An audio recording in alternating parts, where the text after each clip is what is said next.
ညာတိုင်းအိတ်ခမ်းထဲမှာမြင်းစည်းလေးကျစ်နေတဲ့အမျိုးသမီးကိုအဲ့ဒီနေ့ကသူ့မောင်လေးမတော်တဆမြင်သွားခဲ့တယ်။နောက်တစ်နေ့သူမအိမ်ပြန်ရောက်တဲ့အခါအိတ်ခမ်းထဲမှာသူမကိုသူ့မောင်လေးကစောင့်နေတာကိုတွေ့လိုက်ရတယ်မကြခင်မှာပဲအန်နာကဒီလိုပျော်ရွှင်မှုကိုပထမဆုံးအကြိမ်ဖြစ်ခံစားလိုက်ရတယ်။အဲ့ဒီနောက်ပိုင်းကစပြီးမိန်းကလေးတွေဟာပြောင်းလဲသွားပုံရတယ်။သူမက online ချင်းတွေ့ကောက်တွေစတင်ဖွင့်လှစ်ပြီး website တွေပေါ်မှာကိုယ်ပိုင်တပ်ပုံတွေတင်ခဲ့တယ်ဒီလိုနဲ့သူမရဲ့အချစ်စစ်ကိုရှာချင်ခဲ့တယ်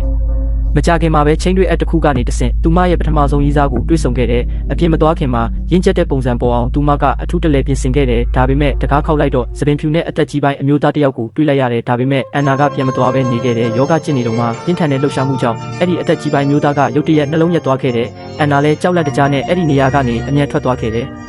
သူမရဲ့အချစ်စစ်ကိုရှာဖို့အန်နာကမကြခင်ပါပဲဒုတိယမြောက် online အသိမိတ်ဆွေတယောက်နဲ့ထပ်တွေ့ခဲ့တယ်သူကအန်နာရဲ့ရုပ်ရည်နဲ့ကိုဟန်အနေထားကိုကြိုက်နှစ်သက်ခဲ့တယ်သူတို့နှစ်ယောက်မကြခင်ပါပဲစတင်ချင်းတွေ့ခဲ့ကြပေမဲ့ဒီယောက်ျားလေးတွေဟာသူမစိတ်ကူးထားတဲ့လောက်မကောင်းဘူးဆိုတာကိုအန်နာသဘောပေါက်သွားခဲ့တယ်ဒါကြောင့်သူမက online အသိမိတ်ဆွေအစ်စ်တွေနဲ့ပဲဆက်ပြီးတွေ့နေခဲ့တယ်ရီးစားတွေကတယောက်ပြီးတယောက်ဝင်လာလိုက်ထွက်သွားလိုက်နေဖြစ်နေပေမဲ့သူမကစိတ်ကြည်နဲ့စရာကောင်းတဲ့သူကိုတော့မတွေ့နိုင်